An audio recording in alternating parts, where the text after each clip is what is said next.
तो हेलो दोस्तों, आपका स्वागत है एक और नई कहानी में। अगर अब तक आपने हमारा चैनल सब्सक्राइब नहीं किया तो सब्सक्राइब कर लीजिए। तो दोस्तों, हम आज बात करेंगे भारत के 10 खतरनाक योद्धाओं की कहानी, जिसमें नंबर 1 पे हैं सम्राट अशोक। कलिंग का युद्ध भयानक था। नदियां खून से लाल हो गई, लाशों का ढेर लग गया। अशोक की तलवार बिजली की तरह चल रही थी, लेकिन युद्ध के बाद जब उन्होंने चारों ओर देखा, लाशें, रोते बच्चे और विधवा औरतें, तभी उनका दिल कांप गया। वहीं अशोक, जिसने सबसे खतरनाक युद्ध लड़ा, बाद में शांति और बौद्ध धर्म का रास्ता चुन लिया। नंबर 2, छत्रपति शिवाजी महाराज। रात का अंधेरा था। औरंगजेब का सेनापति शाइस्ता खान पुणे में आराम से सो रहा था। तभी अचानक बिजली सी आवाज आई, हर हर महादेव। शिवाजी और उनके मावले छत फाड़कर अंदर घुसे और तलवारें चमकी। शाइस्ता खान घायल हुआ और जान बचाकर भागा। यह था शिवाजी का गुरिल्ला युद्ध कौशल, अचानक वार, तेज और घातक। नंबर 3, महाराणा प्रताप और चेतक। एक तरफ अकबर की विशाल सेना थी, हाथी, तोपें, लाखों सिपाही। दूसरी तरफ प्रताप थे, सिर्फ कुछ हजार राजपूतों के साथ। हल्दी घाटी के रण में जब दुश्मनों ने घेर लिया तो उनका घोड़ा चेतक आगे बढ़ा। चेतक ने अपने 2 पैरों पर खड़े होकर दुश्मन के हाथी पर छलांग लगाई। महाराणा ने भाले से वार किया और वो दुश्मनों के दिल दहल गए। हालांकि युद्ध अधूरा रहा, मगर अकबर प्रताप को कभी जीत नहीं सका। नंबर 4, पृथ्वीराज चौहान और मोहम्मद गोरी।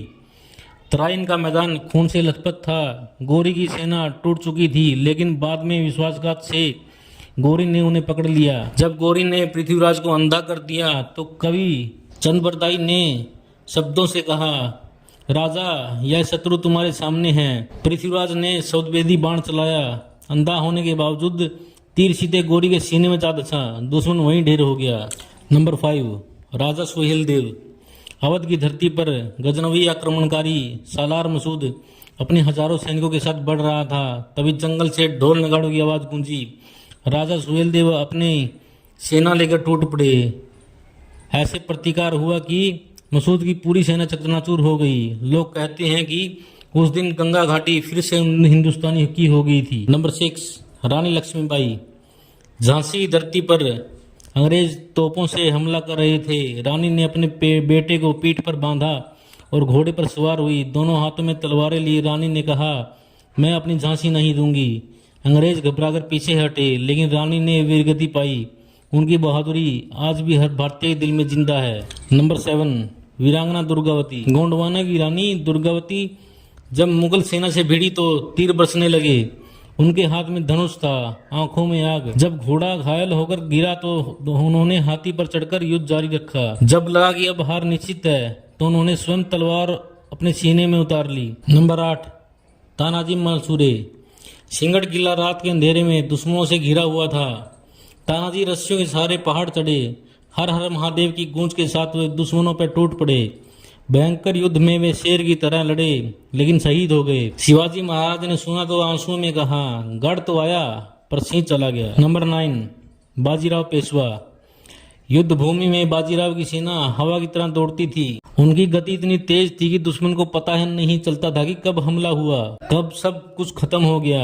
कहा जाता है कि 41 युद्धों में बाजीराव कभी नहीं हारे। उनकी तलवार और घोड़ों की चाल दोनों मौत का संदेश बन जाते। नंबर 10, जिनका इतिहास से नामो निशान मिटा दिया गया, वो नाम है बांके चमार। अंग्रेजों के दौर में एक नौजवान उठा, नाम था बांके चमार। कहते हैं वह गरीब घर में पैदा हुआ था, लेकिन दिल में शेर जैसी दहाड़ थी। तलवार चलाने में इतना तेज कि दुश्मन पलक झपकते ही ढेर हो जाता था। अंग्रेजों के खिलाफ उसने बगावत का बिगुल फूंका। उसके साथ मजदूर, किसान और दलित समाज के लोग जुड़ने लगे। गांव-गांव में उनका नाम गूंजता, बांके आया रे, अब आपको गोरे भागेंगे। अंग्रेजों ने उसे पकड़ने के लिए इनाम रख दिया। कहा जाता है कि एक एक सिपाही उससे डरता था। बांके अपने साथियों के साथ जंगलों से निकलकर अंग्रेजी चौकियों पर हमला कर देता था, हथियार छीन लेता और फिर रात के अंधेरे में गायब जाता। लेकिन एक दिन विश्वासघात हुआ। कुछ लालची लोगों ने अंग्रेजों को उसकी खबर दी। अंग्रेजों ने अचानक हमला कर दिया। रणभूमि में बांके ने अकेले ही दर्जनों सिपाहियों को काट गिराया। उसकी तलवार चमक रही थी जैसे बिजली आसमान से उतर आई हो। आखिरकार जब चारों ओर से घेर लिया गया तो बांके ने शेर की तरह दहाड़ लगाई। गुलामी से बेहतर तो मौत है। बाकी कभी हार नहीं मानता और कहते कहते लड़ते लड़ते वीरगति को प्राप्त हो गया। एक क्रांतिकारी को ऐसे ही भुला दिया गया। जब सिर्फ 2 गायें, जिस टाइम 2 गायें सिर्फ 6 पैसे की आसपास होती थी, उस टाइम बांके चमार पे 50,000 का इनाम रखा गया था। भारत पीडीए की जानकारी में भी यह पुष्टि होती है कि ब्रिटिश सरकार ने उस समय की सबसे बड़ी इनाम राशि 50,000 बांके चमार के सिर पर रखी थी। लेकिन इतिहास से ऐसे क्रांतिकारियों का नाम मिटा दिया जाता है